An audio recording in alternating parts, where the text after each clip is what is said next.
Hey Trump voters, did you know that statistically speaking, if all of you were to take your own lives right now, the world would genuinely be a better place? Lovely. I'm just kind of wondering why none of the trans sanctuary places are like where it's warm and nice. I worked hard on growing those boobs.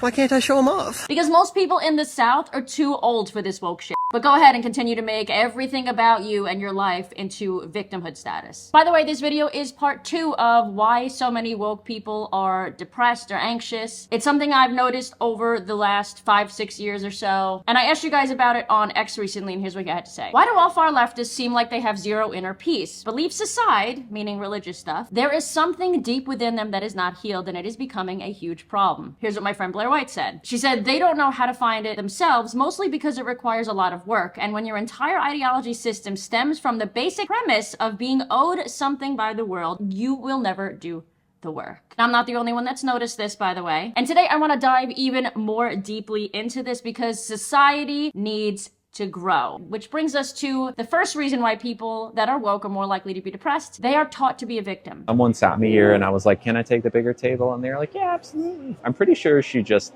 kicked me out because she didn't like me or something. No one likes me because I'm trans. Yes, that is the same person that posts a video literally almost every single day about being misgendered whilst being at like all these fancy, super fancy restaurants in San Francisco. Yes, correct, nobody likes you, but it's not because you're trans, it's because you are incredibly entitled and while being completely obnoxious. It's also quite possible that the manager knew you from TikTok and wasn't ready to put up with your bullshit, especially during the holidays. But so would you like to still sit and eat? Because I can move you over here.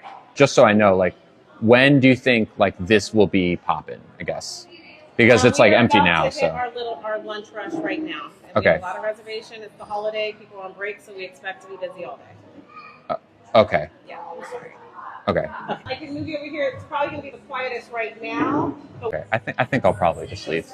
And the fact that you feel entitled to your own space with your own camera setup and everything in their restaurant shows that the level of narcissism is like way beyond main character syndrome, okay? You literally eat out and bitch at waiters and waitresses for a living. But yeah, you are the victim here, okay? And guess what? If you are the victim, you are no longer in control of your own life, right? Therefore, you can't change what you don't like about it since you're not in control. Thus, having to sit in your own misery, festering in it, which again, hence depression. Number 2, they are focusing on the bad, on the negative. Recent psychology research in Finland revealed that those who identified as left-wing were more likely to report lower mental well-being. Some leftists say the correlation is because non-leftists are blissfully ignorant of social problems, but others are questioning the tactics of the political movement. I don't think that's necessarily true. In my opinion, someone nailed it in this X post. I think they might be spending too much time and energy finding on the next big problem and fixing the current system that they forget to take in the joy of great things and the amazing opportunities that they do have in life. Also, living in a constant state of fear isn't helping anyone's depression or anxiety either. And it's something new every week, right? COVID! COVID is killing everyone! Climate change is killing everyone! Trans people are being genocided and erased! Number 3, having unrealistic expectations.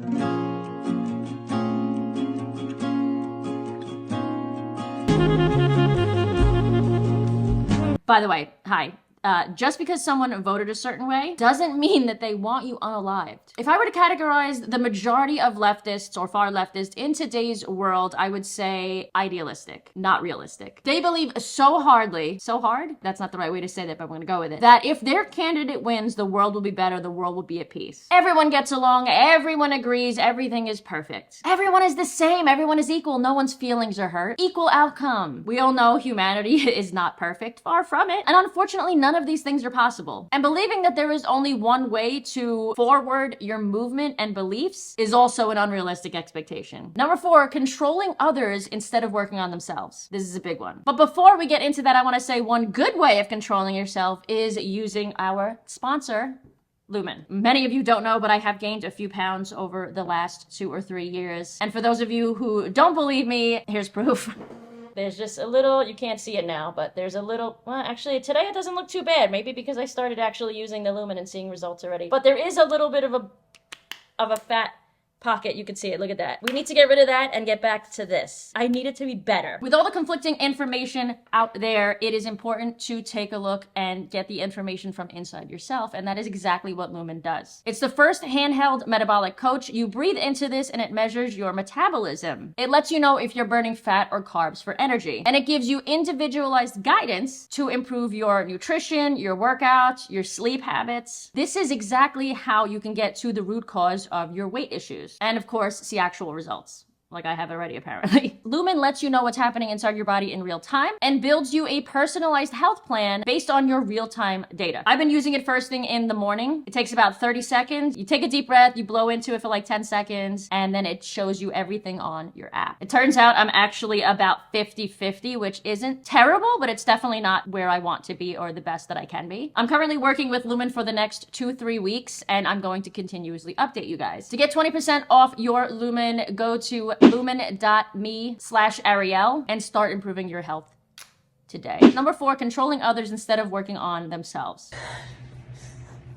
I don't know what to do. I have no answers. They're kicking me out of my hotel room because I asked them to wear an N95 mask. So a lot of these woke types, besides, we're not talking about the like upper middle white people in suburbia that have a savior complex, are from broken homes, have trauma that's unhealed, and ignore the inner work that they should be doing. This is something that woke people do all the time, right? Don't misgender people, it triggers them. Free Palestine or you're racist. You're not allowed to speak on issues because you're white. Okay, white people. I'm white, you're white. We need to shut up and listen to people of color. Here's the study. Woke people more likely to be unhappy, anxious, and depressed, new study suggests. This was March of last year. 850 people surveyed. These are the conclusions that they came to, most of which are blaming others for their own faults or own issues. In the end, their final critical social justice attitude scale identified 7 truisms of woke people. So this is what they found that they believe. If white people have on average a higher income level than black people, it is because of racism. That's blaming white people for black people's issues. University reading lists should include fewer white or European authors. Again, hating on white people because they feel like black people are at a disadvantage. Microaggressions should be challenged often and actively. Think again, you're focusing on the wrong things. Focus on bettering yourself, not trying to control others. We don't need to talk more about the color of people's skin. I agree, but like, that's all that woke people do. Number 5, blaming others and not taking responsibility for your own actions. I was actually attacked and hospitalized while I was using the toilets at an event in my teens, and so I can have some pretty bad anxiety if I need to use the facilities while I'm out. At times, anxiety from this, as well as similar other events, has become so intense that it's caused me to become agoraphobic and actually not leave the house at all. I also have an anxiety disorder, by the way. I take Prozac every day. I'm very open about taking medication, but I don't blame anyone else for it. I don't ask society to turn on its head for me, and I certainly won't and will never ask for specific spaces that are not meant for me just to make myself feel better. Again, focusing on victimhood, which forces you to see everything from a negative standpoint, is what is feeding the wokeness depression disease. I'm just gonna call it that, wokeness depression disease. Number 6, nothing is ever good enough. The constant shifting of goalposts, right? We see this all the time, even recently with celebrities like Taylor Swift. She did not speak out properly, according to woke leftists, and was canceled. Well, they tried to cancel her for not telling her audience to vote for Kamala Harris. So much so that she got so nervous that she finally caved in at the last minute. I think it was like a week before the election, and posted that indeed she was voting for Kamala. Imagine a life that you're living where you could never be as unracist, unsexist, unmisogynistic enough. Like, you are just... I'd be depressed too. You're constantly trying to jump through hoops. You're never going to make these people happy. Number 7. Comment below if you get that reference. Constant gaslighting. Remember when they used to call us all conspiracy theorists just like 2-3 years ago? And remember when all of these things started to come out as being true? It starts to truly mess with your head, your self-esteem, your mental capacity. Number 8, oppression Olympics. The more oppressed you are, the more points you have, and the more points you accrue in the oppression Olympics, in the platform of marginalization. The more depressed, the more anxious, the more illnesses you have, the more issues you have, or the more issues you say you have, the higher you are on woke totem pole. Number 9, and this is a big one, lack of spiritual substance. And it's also this week's spiritual sense. These people tend to worship the government, media, celebrities. They follow them intensely waiting for them to fuck up. And they forget to remember that these are people, not a higher power, not something to look up to, not something that will help you work on your inner peace, help you work on yourself. Also, not comfortable with the truth, like the actual truth, will set you back a ton. And we're also seeing this across the board in leftist circles. Part of this life is accepting the journey that you are here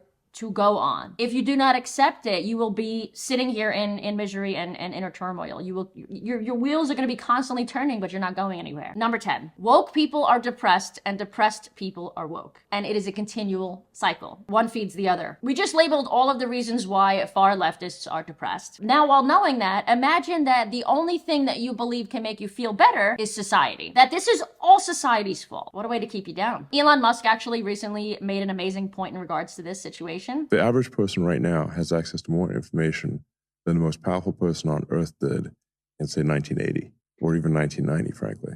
I know. I wish it felt like it. Well, so the thing is that, like, it's in human nature that our expectations recalibrate. Our quality of life basically is so dramatically better than the past. You have to say, well, why aren't we happy? It's because we just keep recalibrating. We keep setting our expectations higher. We keep moving the goalposts. You know, as the saying goes, like, happiness is reality minus expectations. But if our expectations keep rising, then reality has to keep rising too. Bonus number 11, a complete lack of gratitude. Just the very fact that we have feminists in America today complaining about how horrible their lives are here, when women in Arab nations or in African countries are experiencing situations like this, is insufferable. خداوند از اینکه هیچ دختر هست نمیکرد ما هیچ خلق نمیشیم که قدر بچه هستیم من نمیفهمم بسیار زیاد ناراحت حتی از بودن خود در دنیا دیگه پشیمان هستم کاش هیچ نمی بودیم در دنیا اصلا به وجود نمیم ما به اندازه یک حیوان در ملت ارزش نداریم حیوان خودشان میتونن سر به خود برن در راه خود ادامه بدن تا بخورن بنوشن ما اجازه شمیدن نداریم. The complete lack of gratitude idea is seen in almost every single woke circle that I've experienced, that I've seen across the internet or in real life. All these things are a real shame because all of these things can be fixed and worked on, yet they are choosing not to. And that's on them. If you want to take control of your life and your weight loss, start using Lumen today. They are our sponsor. Thank you so much. And make sure you go and check them out. Link in the description below. Go and support companies that support this channel and our morals. And other than that, I will see you guys back here on Sunday with a brand new video. Until then, I love you. Love yourselves. Keep calling out the bullshit. Bye.